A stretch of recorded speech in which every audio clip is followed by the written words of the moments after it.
Hi welcome to Koluguri 24/7 news TV. Telangana రాష్ట్రం ఏర్పడి రేపటి జూన్ 2వ తారీఖు తోటి 12 సంవత్సరాలు నిండిపోతున్నాయి. ఈ సందర్భంగా మనం ఎవరికైనా కృతజ్ఞతలు చెప్పుకోవాలి అంటే మనందరికి తెలిసిందే, మొట్టమొదటిది కేసీఆర్ గారికి, ఆ తర్వాత అమరవీరులు జయశంకర్ సారు, ప్రతి ఉద్యమకారులు వచ్చిన దానికి ముందు ఇంకో కీలకమైన వ్యక్తి ఉన్నారు. వారి యొక్క నినాదం, వారి యొక్క పాటే తెలంగాణ ఉద్యమానికి ఊపిరి పోసుకుంది అని కూడా చెప్పాలి.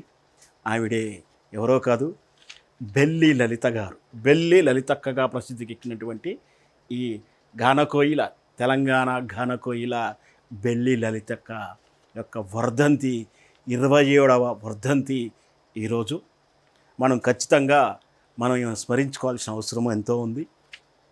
ఆనాడు బెల్లి లలితక్క పాడినటి పాటల తరంగాలకు పాలకులు చంద్రబాబు నాయుడు పీఠం కదిలిపోయింది. చంద్రబాబు నాయుడు గుండెల్లో డైనమైట్లు పేలిపోయాయి. ఈ బెల్లి లలితక్కే గనక రాబోయే ఎన్నికల సమయానికి ఉంటే ఓటమి గ్యారంటీ, ఓటమి రుచి చూడాల్సి వస్తుందని భయపడినటువంటి రాజ్యం కుట్రలు కుతంత్రాలతో, కిరాయి వంతకులతో, నయీంతో హత్య చేయించిన కథనం మనందరికీ తెలిసిందే. ఏం జరిగింది ఆ రోజు 27 సంవత్సరాల కింద 1999 మే 26వ తారీఖు నాడు ఏం జరిగింది వివరాలకు వెళ్దాం. బెల్లి లలితక్క భువనగిరి పట్టణంలో 1974 ఏప్రిల్ 29న జన్మించినటువంటి ఈ బెల్లి లలితక్క గొల్లకుర్మ సామాజిక వర్గంలో పుట్టినప్పటికీ తాను విద్యావతగా ప్రజల కొరకు పోరాటం చేస్తూ గజ్జెకట్టి పాటలు పాడింది.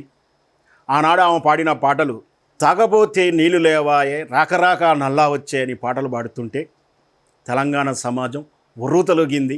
పేరుకు ఈమె నక్సలైట్ అని ముద్ర వేసినప్పటికీ ఈమె నక్సలైట్లు అయితే కాదు, నక్సలైట్ బరిలో తిరగనటువంటి వ్యక్తి. కాకపోతే ఆమె ఆనాడు ఉన్నటువంటి తెలంగాణ సామాజిక పరిస్థితులని, నీటి కష్టాలని, కరెంటు కష్టాలని, పాలకుల యొక్క రాజ్యహింసని ప్రశ్నిస్తూ పాటలు పాడుతూ ఊరు వాడా తిరిగింది. ముఖ్యంగా భువనగిరి నియోజకవర్గంలో ఎలిమినేటి మాధవరెడ్డి హోమ్ మినిస్టర్గా ఉన్నటువంటి నియోజకవర్గంలో ఆ నియోజకవర్గం చెందినటువంటి బెల్లి లలిత గారు ఊరు వాడా తిరిగి పాటలు పాడుతుంటే, తెలంగాణ ఉద్యమ పదాన్ని పాడుతుంటే, తెలంగాణ పదాన్ని వినిపిస్తూ ఉంటే ఇక్కడ పాలకులు చంద్రబాబు నాయుడు గుండెల్లో డైనమైట్లు పేరయ్యి తెలంగాణ ఈ సమస్యలు, తెలంగాణలో ఉన్నటువంటి సమస్యలకు, కరెంటు నీటి కష్టాలకు తెలంగాణ ఏర్పడే పరిష్కారం అని చెప్పేసి 1997లోనే దగాపడ్డ తెలంగాణ ఉద్యమ వేదికను ఏర్పాటు చేసి మొట్టమొదటిసారిగా భువనగిరిలో బహిరంగ సభ ఏర్పాటు చేస్తే వేలాది మంది, లక్షలాది మంది హాజరయ్యారు ఆ సభ. అదే తెలంగాణ మలిదశ ఉద్యమానికి పునాది రాయి అని చెప్పొచ్చు. దగాపడ్డ తెలంగాణ సభ మార్చిలో సక్సెస్ కాకనే వెంటనే సూర్యాపేటలో ఆగస్టులో 1997లో మళ్ళొక బహిరంగ సభ ఏర్పాటు చేశారు. ఆ తర్వాత వరంగల్లో 97లో బహిరంగ సభ ఏర్పాటు చేశారు. ఈ 97 వరంగల్ సభ, సూర్యాపేట సభలో వెనక గద్దరు పాడినటువంటి పాటలు కూడా తెలంగాణ ఉద్యమానికి నాంది పలికింది.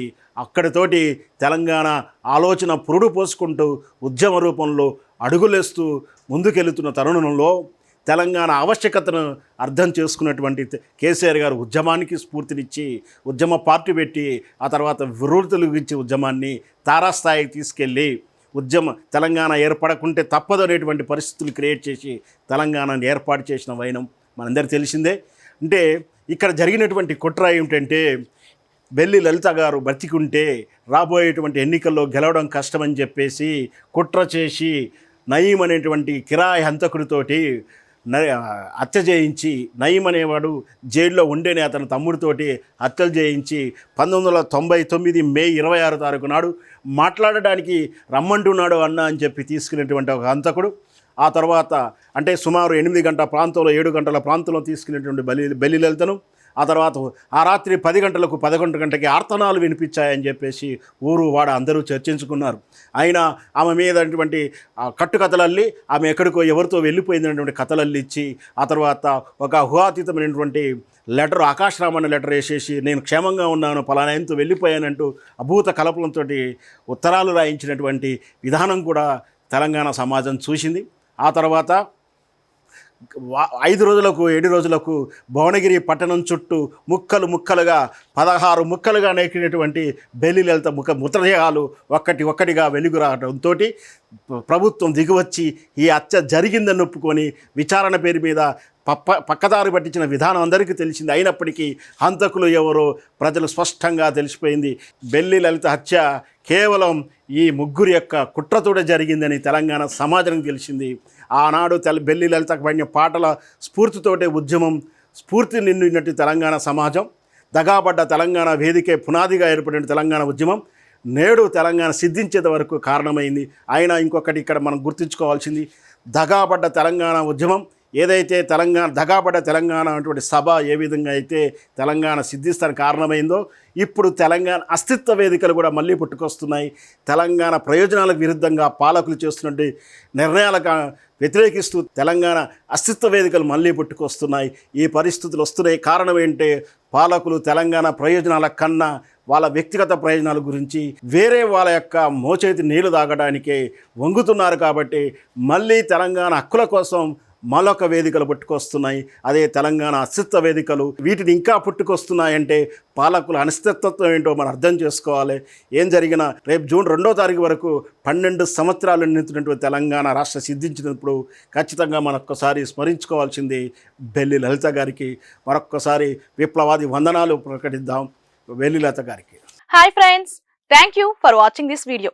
ఈ వీడియో కనుక మీకు నచ్చినట్లయితే దయచేసి లైక్ చేయండి, షేర్ చేయండి. ముఖ్యంగా మా ఛానల్ 24/7 న్యూస్ టీవీని సబ్స్క్రైబ్ చేసుకోండి. ఆ తర్వాత మీ విలువైన అభిప్రాయాల్ని, మార్పులు, చేర్పులు, కావాల్సిన వీడియో ఏమన్నా ఉంటే మన వీడియో కింద కామెంట్ సెక్షన్లో కామెంట్ రూపంలో తెలియజేయండి. నమస్కారం, సాయిదంచిక మాట్లాడుతున్నాను. ప్లీజ్ సబ్స్క్రైబ్, షేర్, లైక్ చేయండి 24/7 టీవీ ఛానల్. హాయ్ నమస్తే, నేను మీ Sonia Akula. Please subscribe to 24/7 news TV. Hi అండి, అందరికీ నమస్తే. నేను Mankota Prasad. Please do subscribe 24/7 news TV. Political, entertainment and infotainment updates కోసం like, share, subscribe 24/7 news TV. Hi friends, thank you for watching this video. ఈ video కనుక మీకు నచ్చినట్లయితే దయచేసి లైక్ చేయండి, షేర్ చేయండి. ముఖ్యంగా మా ఛానల్ 24/7 న్యూస్ టీవీని సబ్స్క్రైబ్ చేసుకోండి.